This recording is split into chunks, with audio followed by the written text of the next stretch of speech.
मराठी सुगम भारती इयत्ता 7वी पाठ क्रमांक 10. पाठाचं नाव आहे माणुसकी आणि मोठेपणा.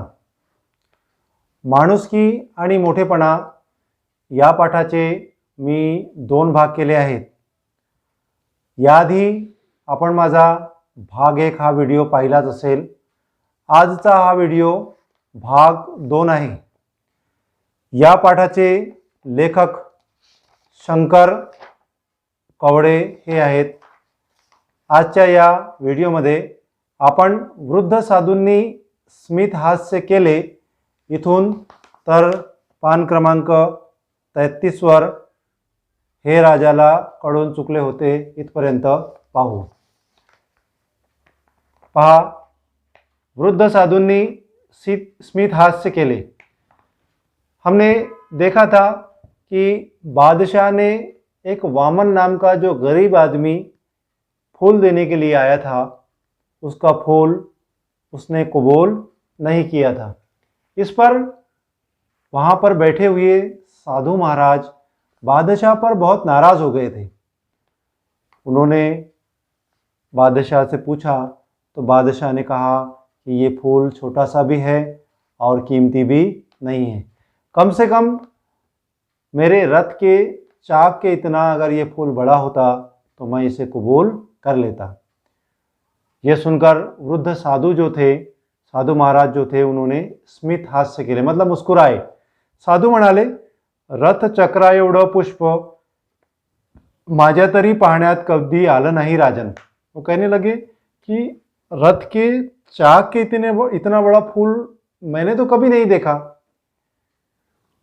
आणि हे असलं तरी एवढं मोठं फूल खरीदी करण्याची या गरीब गृहस्थाची ऐपत नहीं.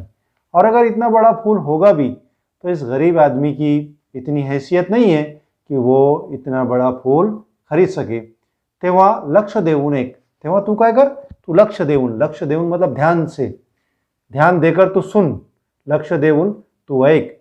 याच्यासारखा तू तर गरीब नाहीस, इसके जैसा तू तो गरीब नहीं है.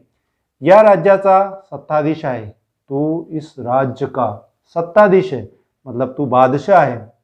आता रथचक्रा एवढं गुलाबाचं फूल तूच आणून दाखव. अब तू क्या कर, अब तू रथ के चाक के बराबर का फूल तू ही लाकर मुझे बता. भिक्षा म्हणून मला दान कर. एवढं करण्याची तुझी ऐपत असेलच. और भिक्षा म्हणून तू काय कर, तू मला दान कर. और तू इतना बड़ा बादशाह है तो तेरी तो इतनी हैसियत होगी ना. सर्व दरबार चुप झाला, पूरे दरबार के लोग चुप हो गए. पण अभिमानी राजा डगमगला नहीं. लेकिन वो जो बादशाह था वो डगमगला नहीं, ज़रा सा भी नहीं घबराया वो. क्योंकि कैसा था वो, अभिमानी था, गर्व था उसको, फक्र में डूबा हुआ था. थोड़ा विचार करून तो बोलला, ठीक आहे स्वामीजी, मला उद्या सकाळपर्यंत मुदत द्या. थोड़ा सोचा उसने और सोचने के बाद कहने लगा कि ठीक है स्वामी जी, मुझे कल सुबह तक के का आप वक्त दो. उद्या तुम्हाला रथाच्या चाका एवढं गुलाब पुष्प भिक्षादान करणारच. और मैं कल सुबह तुमको रथ के चाक के इतना बड़ा गुलाब का फूल भिक्षा में दान दे दूंगा. लागलीच राजाने या कामी एका कुशल कारागिराची निवड केली. बादशाह ने क्या किया, एक कुशल, एक एक्सपर्ट कारागीर को चुना. रथ चक्रा एवढे गुलाबाचे फूल बनवणे सोपे नसले तरी अशक्य नव्हते. रथ के चाक के इतना बड़ा फूल बनाना आसान काम नहीं था, लेकिन अशक्य भी नहीं था, मतलब नामुमकिन भी नहीं था, मतलब बनाया जा सकता था. कारागीर काळजीपूर्वक काम करू लागला. कारागीर जो था बड़े ही काळजीपूर्वक, बड़े ही ध्यान से वो काम करने लग गया. आपले कला कौशल्य पणाला लावून त्याने रंगीत लाल कागदापासून मोठे गुलाब पुष्प तैयार केले. और क्या किया उसने, आपले कला कौशल्य, उसके अंदर जितना भी टैलेंट था वो सारा टैलेंट उसने उसके अंदर लगा दिया और कागज़ का बड़ा सारा गुलाब पुष्प बना दिया. दुसऱ्या दिवशी पुन्हा दरबार भरला। फिर दूसरा दिन आया और दूसरे दिन फिर दरबार भर गया। सर्वांच्या उपस्थितीत, सब लोगों के हाजिरी में, सर्वांच्या उपस्थितीत ते कृत्रिम गुलाब पुष्प दरबारात आणले गेले। कृत्रिम मतलब बनावटी। सबके हाजिरी में क्या हुआ? सबके हाजिरी में वो गुलाब पुष्प दरबार में लाया गया। त्या कुशल कारागिराने फुलाची जडणघडण हुबेहूब केलेली होती। वो कुशल कारागिर ने क्या किया था? फुलाची जडणघडण मतलब फूल को ऐसा बनाया था जैसे वो सच्ची का फूल हो। रथाच्या चाका एवढे ते प्रचंड फूल पाहून उपस्थितांना त्याचे नाविन्य वाटत होते। और रथ के चाक के इतना बड़ा वो गुलाब का फूल देखकर जितने भी लोग वहाँ पर उपस्थित थे, सबको उसके अंदर बड़ा नयापन महसूस हो रहा था। अखेर आपण बाजी जिंकली, या आविर्भावात राजा म्हणाला। राजा को, बादशाह को ऐसा लगा कि मैंने बाजी जीत लिया। और इसी फक्र में, इसी आविर्भाव में राजा कहने लगा, साधु महाराज, रथाच्या चाका एवढं प्रचंड गुलाब पुष्प, रथ के चाक के इतना बड़ा, प्रचंड बड़ा गुलाब पुष्प पाहून घ्यावं। देख लीजिए, रथ के चाक के इतना बड़ा गुलाब का फूल आप देख लीजिए। हे फूल मी तुम्हाला भिक्षादान केलं, त्याचा स्वीकार करावा। और ये फूल मैंने तुमको भिक्षा बोल के दान कर दिया, अब तुम इस फूल का स्वीकार करो, मतलब अब तुम इस फूल को कबूल करो। साधू महाराजांनी फुलाचं निरीक्षण केलं।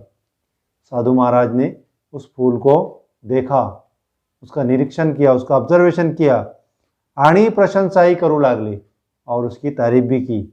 वाह वाह, उत्तम कला कौशल्याचा हा एक नमूनाच आहे। कहने लगे वाह, उत्तम कला कौशल्य का, उत्तम कला का ये एक नमूना ही है। धन्य तो कारागिर, धन्य हो वो कारागिर ज्याने ही कलाकृती साकारली, जिसने ये फूल बनाया है। हिरवा देठ, लाल पाकळ्या अगदी हुबेहूब आहेत। फक्त एकच उणीव राहिली याच्यात, तेवढी तू भरून काढ राजन। हुबेहूब बनाया है, जैसे कि वैसे बनाया है, बहुत खूबसूरत बनाया है, लेकिन सिर्फ इसमें एक ही कमी रह गई है। एक ही उणीव यानी कमी, एक ही कमी रह गई है, तेवढी तू भरून काढ राजन, म्हणजे हे फूल मी आनंदाने स्वीकारेन। बस बादशाह, तू एक इसमें की कमी को दूर कर दे, फिर मैं खुशी खुशी इस फूल को कबूल कर लेता हूँ। राजा क्षणभर चपापला, बादशाह घबरा गया। आता कसली उणीव स्वामीजी, अब इसमें क्या कमी रह गई? साधू महाराज शांत हसून नम्रपणे बोलू लागले, राजन, कलाकृति उत्कृष्ट है, यात संशय नहीं। पूछने लगा कि साधु महाराज अब इसमें क्या कमी रह गई? साधु महाराज बड़े ही शांतपणे हंसकर नम्रपणे बोलू लागले, राजन, कलाकृति उत्कृष्ट है, यात संशय नहीं। ये कलाकृति बड़ी खूबसूरत है, बहुत उत्कृष्ट है, बहुत अच्छी है, इसमें कोई शक नहीं है। या फुलाला रंग रूप आकार आहे, पण गंध नहीं। इस फूल को रंग भी है, रूप भी है और इसकी साइज भी बड़ी है, लेकिन इसमें खुशबू नहीं है, इसमें गंध नहीं। या प्रचंड फुलामुळे एव्हाना हा दरबार गुलाब गंधाने दरवळून जायला हवा होता। इतने बड़े गुलाब के फूल से ये पूरा दरबार महकना चाहिए था। सुगंधाशिवाय या प्रचंड फुलाची काय किंमत उरली?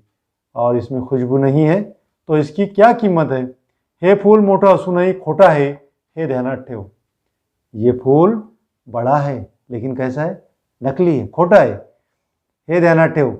सुगंधाशिवाय फूल शोभत नहीं, खुशबू के बगैर फूल कभी भी अच्छा नहीं लगता। मग ते कितीही मोठं असो, फिर वो फूल कितना भी बड़ा ही क्यों ना हो। माणूस कितीही मोठा असला तरी माणुसकीशिवाय त्याच्या मोठेपणाला किंमत नसते। माणूस जर कितीही मोठा असला, इंसान अगर कितना भी बड़ा हो गया और उसके अंदर अगर इंसानियत नहीं है म्हणजे सुगंधाशिवाय फूल. मोठे त्याच्या माणूस कितीही मोठा असला तरी माणुसकीशिवाय त्याच्या मोठेपणाला किंमत नसते. माणुसकीशिवाय मोठेपण म्हणजे सुगंधाशिवाय फूल. इंसानियत के बगैर बड़ापना अगर इंसान में है तो वो कैसा है, जैसे बगैर खुशबू का फूल. काल दरबारात आलेला गृहस्थ गरीब होता. कल जो दरबार में जो आदमी आया था वो कैसा था, गरीब था, पण त्याच्याजवळ माणुसकी होती, लेकिन उसके पास इंसानियत थी.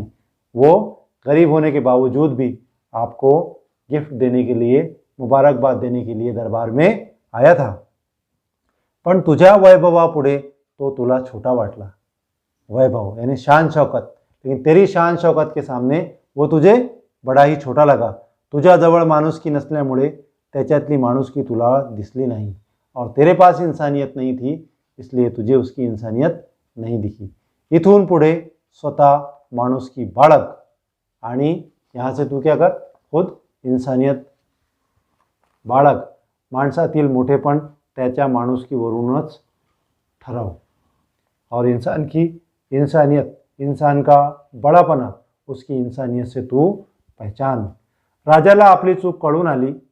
आपली चूक कबूल करून त्याने साधू महाराजांची क्षमा मागितली व इथून पुढे माणुसकी बाळगून माणसातील मोठेपण बघण्याचे त्याने त्यांना वचन दिले.